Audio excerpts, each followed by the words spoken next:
The confession you are about to hear is an actual tape recording.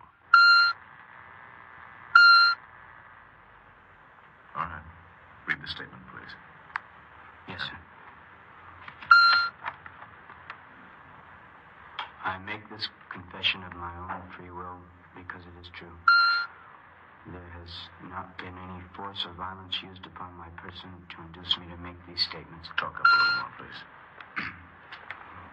Without promise of immunity or reward or gratuity, I confess.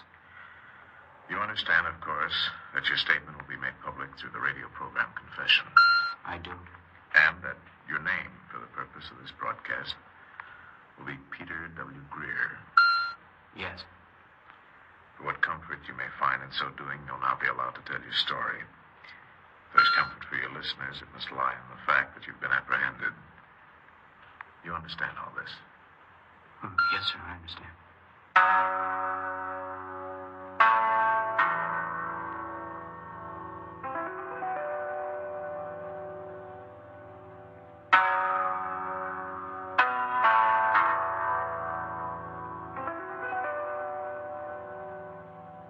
You are listening to Confession. This case history of the man referred to as Peter W. Greer is a matter of documented record. You'll hear the story of his crime experience as told in his own words. Go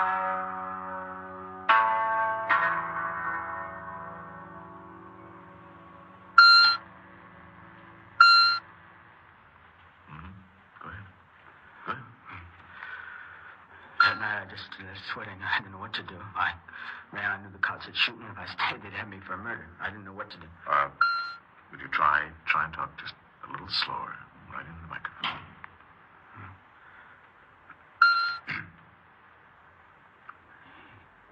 Edie kept on working after we got married. She was a car hopping and driving. Me, I worked in a garage. We thought between both of us we'd be able to save some money. Where were you living at the time?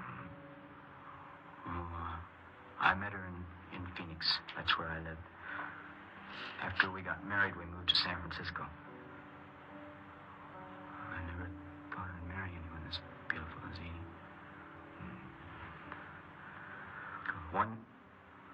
One night I went to the drive-in to take Edie home from work. She was standing talking to this this tall, good-looking guy when I drove up. I had a 41 Chevy then.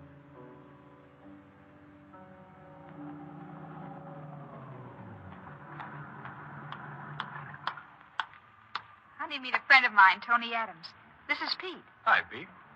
Glad to know you. I've got to get something out of my locker. Be back in a minute. So you're Edie's husband. Yeah, that's right. Funny to think of Edie being married. You known her a long time? Oh, a couple of years. Swell kid. Uh-huh. Had a crush on her once myself. You live in Frisco? Off and on. My work takes me out of town a lot. Well, what kind of work you do? I'm a salesman. Well, what do you sell? Ask Edie, she knows. Where's my package? Under my coat. Better get in the car. I felt plenty nervous knowing it was in my locker, Tony. You're a swell kid. Thanks. What's all the mystery about? Just an old shoebox. What's in it? He wants to know what line of work I'm in, Edie. I'll cut it out, Tony. Tony tells me he knows you a couple of years, I met him when I worked in Fort Worth. I think the boy's jealous. Tony heard I was in Frisco, and he looked me up. And now I'm leaving town, so you got nothing to worry about. Tony, if you don't mind, we're going someplace. Okay, sure. Bye, Tony. Nice seeing you again. Yeah, thanks again, Edie, and good luck on your being married and all that. Thanks. So long, Pete. Keep changing them tires.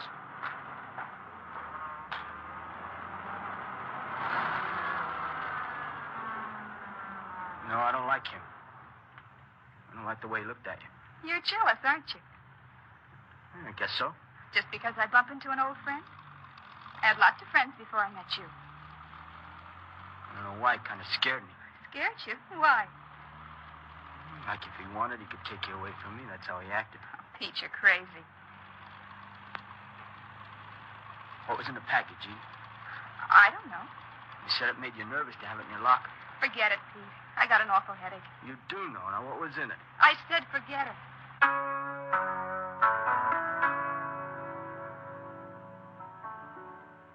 next day, I found out what was in that package. The morning paper told all about a liquor store that had been held up. The description fit Tony to a T. It even said about the money being stuffed into an old shoebox. They called him the shoebox bandit. I was pretty upset about Edie, knowing him, hiding it for him. That night, we were having a couple of drinks in a bar. The man was around for the rent today, Pete. I stalled him till next week. He didn't like it. There just doesn't seem to be enough money to go around. You heard about that package you kept for Tony last night. What about it? You had a pretty good idea what was in it, didn't you? What do you mean? You knew he was a hold-up guy. It was in the paper today. You knew that box had stolen money in it or a gun. You knew not, didn't you? I didn't look in it. He's an old friend. He asked me to do him a favor. What's he mean to you? You'd take a chance like that? Nothing. It was just a favor. We could have gotten ourselves into a mess, maybe gone to jail. What's the difference? It's all over. I didn't even know you knew guys like him. I guess there's a lot we didn't know about each other. Pete, I'd like another drink. We better not. I won't have lunch money if we do. All right. Edie? What? When we have kids, I want them to have a decent home, a respectable one. You sure use that word respectable a lot. It's what you want, too, isn't it? I wouldn't have married you if I didn't. You used to go out with Tony Adams? I don't want to talk about him. Come to think of it, I hardly know anything about you. We're married. We got an apartment on Sutter Street. We love each other. What else is there to know? I guess you're right.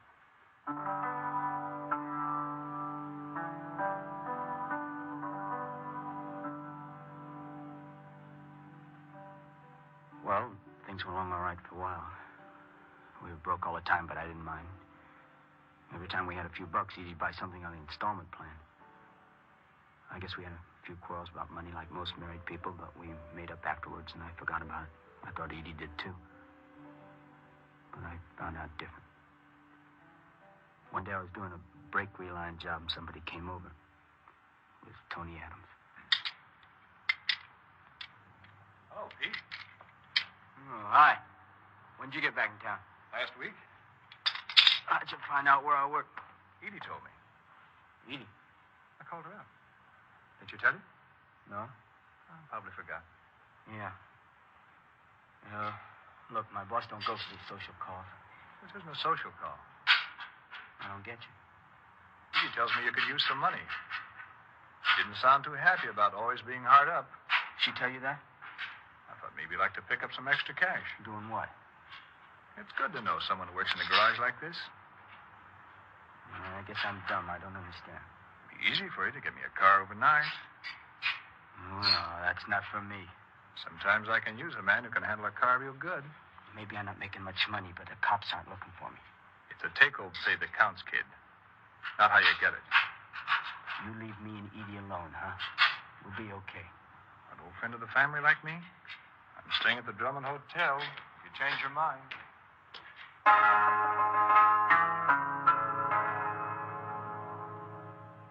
I was pretty upset about Edie sounding off to Tony about us being broke. Another thing, Edie hadn't even told me that she'd talked to him since he got back to town. I got home that night. I didn't say much until I finished supper. The collector was around for the payment on the stove and fridge. I'll look after him on payday. Every time the doorbell rings, it's another collector. Yeah, maybe if we didn't buy so many things all at Or once, maybe huh? if you had yourself a real job. Yeah, like Tony. What's chewing you about Tony? Came to see me at the shop today. That nut. Told him not to bother you. How come you didn't tell me he called? I don't know. It just slipped my mind. Maybe you didn't want me to know, Oh, huh? stop that. Well, I don't want him around here. I don't like him. I'm afraid of him. Afraid of him? Sometimes I wonder if I got myself a husband or a kid.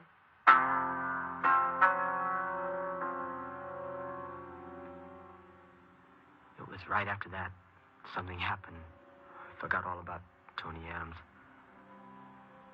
Edie got pregnant. I had the feeling that this was going to be the answer to everything. With a baby, we'd be a family. I'd never have to worry about losing Edie. I guess that worry had always been in the back of my mind. Well, anyway, Edie had a tough time of it from the beginning. She was pretty sick. The doctor put her on a special diet and made me get her a lot of medicine and stuff. It cost a mint. In a little while, I was getting in a pretty bad mess. We fell way behind on our payments. One night I came home. Edie was in bed. Oh, honey. How you feel? Not very good. You been crying? I guess so. You want me to call a doctor? It's not that. Well, what then? It's the things that keep going around in my mind. Well, what thing? Oh, being in bed all the time. Sometimes I get to thinking, maybe I'll die. Oh, cut it out. No. Happens, you know. You know that Doc said you'd be fine. And if I try to take my mind off that, I get to worrying about money. Looks like we owe everybody money. I asked for overtime. Maybe that'll help, huh? Sometimes I lie here and I want to laugh. What about? I think to myself, is this what being respectable means? Bill collectors at the door all the time. I'll get it squared away. You watch. And friends. I've got no friends now. I always had friends. Maybe they were guys like Tony, but they were friends. We're better off without them, Meat. I don't know. If it was Tony, he'd come up with the money, all right. Yeah, I guess you've always wished I was like Tony, huh? I married you because you weren't like him. Now I don't know. Maybe it's not too late, huh? It's not you that's wrong, Pete. It's me. Maybe I don't belong here.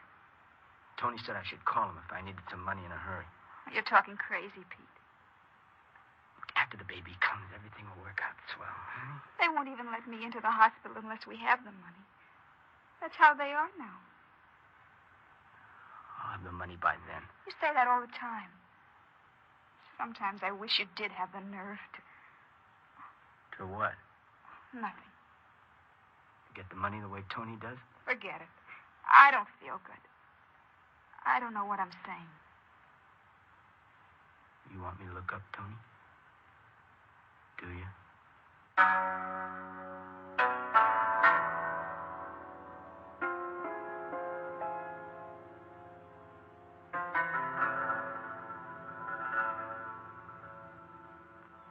You are listening to Confession.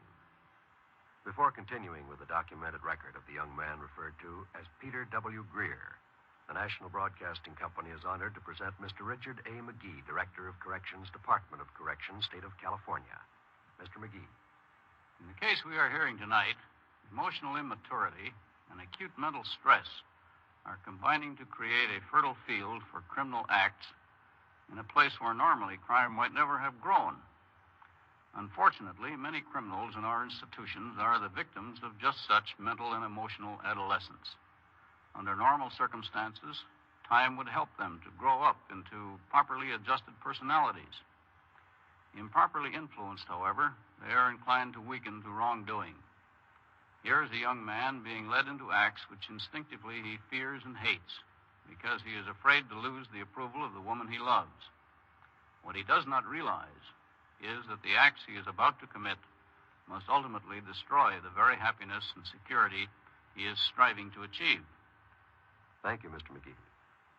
Now to continue with Confession and the documented record of the man referred to as Peter W. Greer. All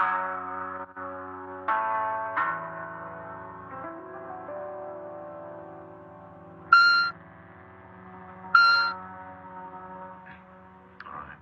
You may continue. Well, let's see, where was I? You were talking to your wife about Tony? Oh, yeah. Well, I did call Tony, but he was out of town.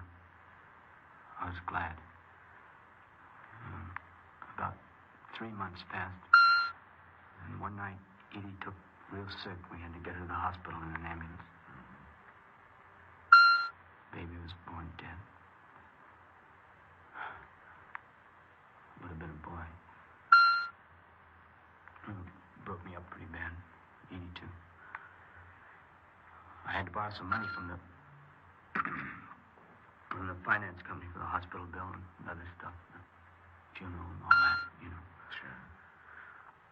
The doctor said Edie was a sick girl, that she had to be treated like an invalid for about 3 months. Well, when Edie got home from the hospital, she was a different girl. I didn't know what to make of her. Everything I did was wrong. I remember I got home from work one night. She wasn't home. She didn't get home till about 9 o'clock. Where you been, Edie? I've been half crazy worrying about you. I was out looking for a job. A job? Doc said you can't go out for another 2 months. Somebody's got to bring some money into the house. You can't. Now, listen, honey. I've been listening a long time. Did you look at today's mail? No. Well, look at it. 2 outfits taking us to court. You and you're being respectable. I'll get it. Hello? Well, look who's in town. Who is it? How have you been? Who is it? Just a minute. It's Tony. Tony's back in town.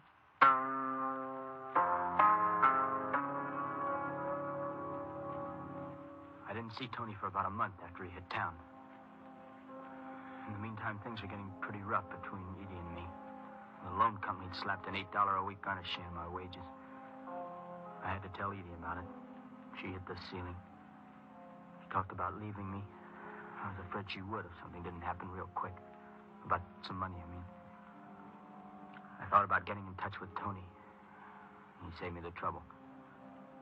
One morning I came out for my coffee break. He was waiting for me. Pete, I want to talk to you. About what? I need some money. Yeah, I need some worse than you do. I know. Edie's been telling me how it is. You talk to her more than I do, Tony. Just on the telephone. I need a stake so I can get out of town. I'm hotter than a firecracker here. I got no money, you know that. Maybe I can help you get some money, Pete. Between the both of us. Yeah, I've even been thinking of that. I just don't have the nerve. You'd be surprised how much nerve you got when you need it. Not me. I figured out 4 or 5 soft touches over in Oakland. What would I have to do? Hot cars are dynamite in this town. I don't get you. You could get a car off the garage lot. One that's parked here overnight. No stolen car report. Get it? That all I have to do, get you a car? No. I want you to drive it for me. I'm afraid. 2 hours work? $1,000 apiece, maybe. No, I can't do it. Tonight's a perfect night. Why tonight? Paper says rain. What do you say? I don't know. I'll be in front of the St. Francis Hotel, 8 o'clock. Get a car, pick me up. I'll think about it. I'll be waiting for you. 8 o'clock.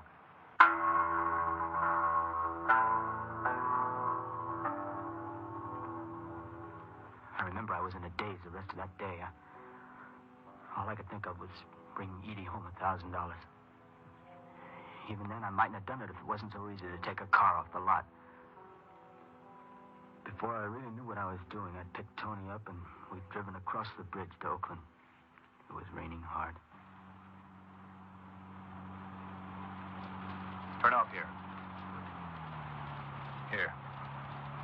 This is for you. What's the matter? You never seen a gun before? Look, You scared? plenty. Guys like you get trigger happy. Watch it. Stop here. In front of that restaurant. Now, this guy's a pushover. Just walk into the restaurant like I told you. Me? I knocked him over once. He'd recognize me. No, I can't do that. I thought you needed some money pretty bad. I do. Go in and take this guy or it's all off.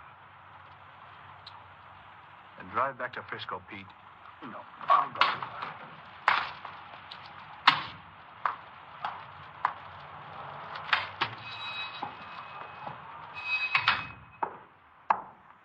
Yes, sir. All right. Give me a pack of cigarettes. What brand? Any brand. Yeah. Miserable night. Don't even know why I'm staying open. Here. Buck's all I got. All right. 50, 60, 65. What? Yeah. Something wrong with you, son? I'm all right. Oh, here's your change. Maybe a cup of coffee on the house. You look sick. I don't want any coffee. Oh, but son... I don't want any coffee, do you hear me? All right, son. Nothing to get mad about. I'm sorry. Well, anything else? No, that's all, thanks. Well, good night. Good night.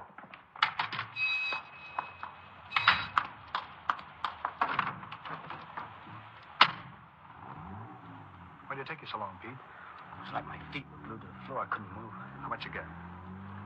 Nothing.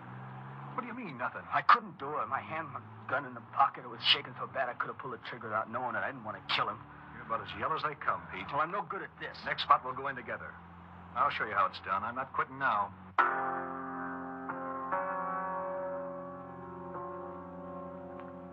We drove to a gas station on San Pablo Avenue.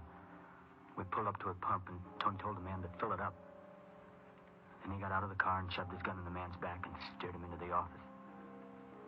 A couple of minutes later, he ran out. We pulled away in a hurry. He'd taken $142. He gave me half of it. How do you feel now, Pete?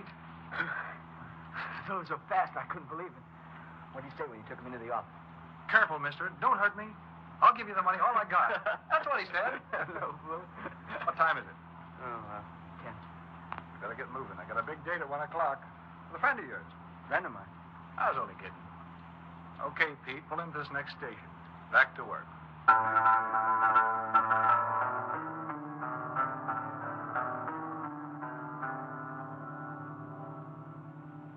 This time, Tony sat in the car and I did the job. I was scared, but the guy was even more scared than I was. He forked over $78 before I even had a chance to ask for it. From there, we knocked over a liquor store on Foothill. Tony was really wound up now. We pulled another job on an all-night garage. Then we stopped and got something to eat. One more and we're through. This is the big one. It's past 12. Edie will be wondering. You getting butterflies again? I had enough, Tony. Thought I had you cured. No use pushing the luck too much.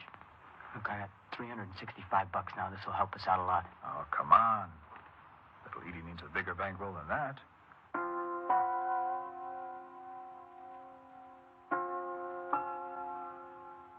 I was scared all over again, but Tony, he laughed it off.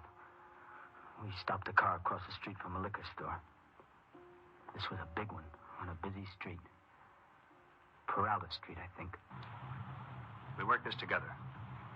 I don't like the looks of this one. You hold him, I'll go in the back of the store. Make sure no one's there. Sometimes they plant a guy in the back of the store with a gun. Let's quit now, Tony. Come on.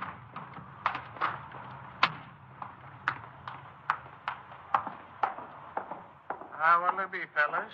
Bottle of Green Bay Scotch. You get it, Pete. Just a minute, mister. Where do you think you're going? You tell him, Pete. We want all the money you got. Quit your fooling, kid. This gun look like I'm fooling? I think you're more scared of it than I am. Okay, back there. Turn him around, Tony. His back pocket. Now, wait a minute. You're right, kid. A nice little 32 for my collection. Make it quick, Tony. There's a lot of traffic out there. Cover me at the door. I'll look after this joker. Tony! Cruiser car just passed. I think they looked in here. Hurry up with that money, mister. Quit stalling. Hurry up, Let's huh? have it. All of it. Let's go.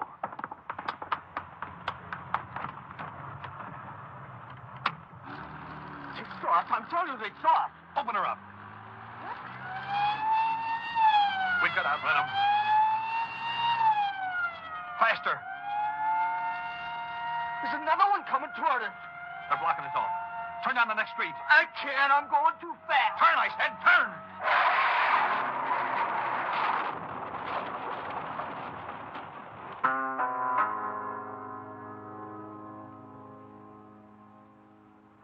I don't know how we got out of the wreck alive, but we did. I heard the cops running toward us. Tony, he got like some wild animal. He started shooting at him. I just ran. I got to Maritime Street, and a guy in a half-ton pickup stopped and asked me if I wanted a lift. He was going over the bridge to Frisco. I got off at Market Street and took a cab home. I knew the cops would get me. They'd check on the car, and they'd know, but I figured sure I'd have enough time to get home and give Edie the money. I was shaking so bad I could hardly climb the stairs to my apartment. Put up your hand. All right. Keep them up. Police officers. Turn around. Where's the gun? Where's my wife? Edie? Tossed it away.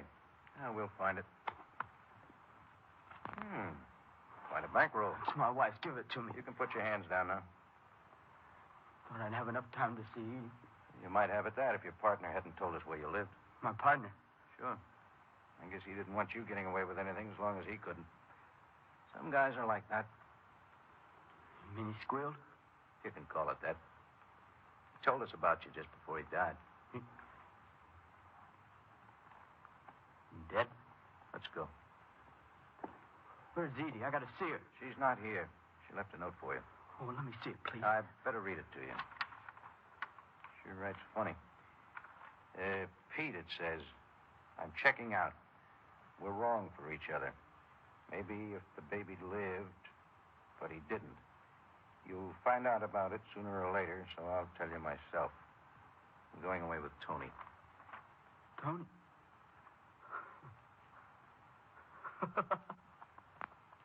With Tony. What's so hilarious? You get it? Tony Adams, my partner. The guy who got killed.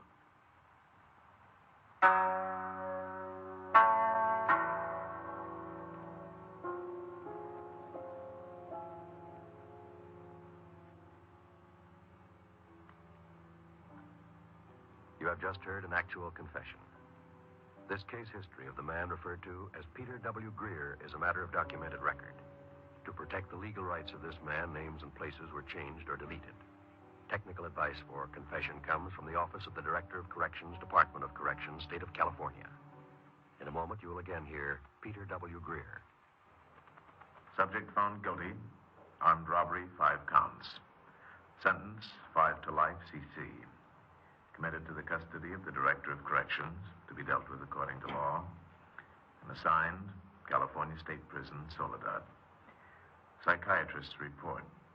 Emotionally immature. Passive dependent personality. Recommendation, occupational and group therapy. Sociologist's report. Subject cooperative. Responding well to institutional treatment. Work assigned. Motor vehicle maintenance. Highly satisfactory. Possibility for success on parole? Good. Now again, Peter W. Greer.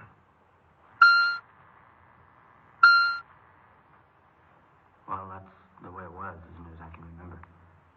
At first, I used to blame Edie for the whole thing, but I've learned different. There's a doctor here. There's nothing but go around talking to the men. He's helped me understand a lot of things about myself that I never knew before. About how I wanted a family and a home without really knowing what they meant. He says I've done more growing up in here than I did the rest of my life put together. Somehow, I think he's right.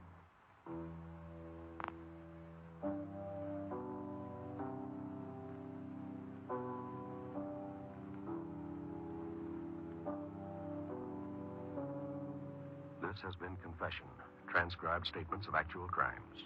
These true tragedies are brought to you each week as an NBC Radio Network production in an effort to stem the nation's forward march of crime. Credit for this broadcast goes to our cast: Paul Frees, Eddie Firestone, Gloria Grant, John Crawford, Jack Moyles. Script, Lou Russoff. Music, Michael Samoki. Script supervision, Warren Lewis. Direction, Homer Canfield. Confession, a Canfield-Lewis creation, came to you from California. John Wall speaking.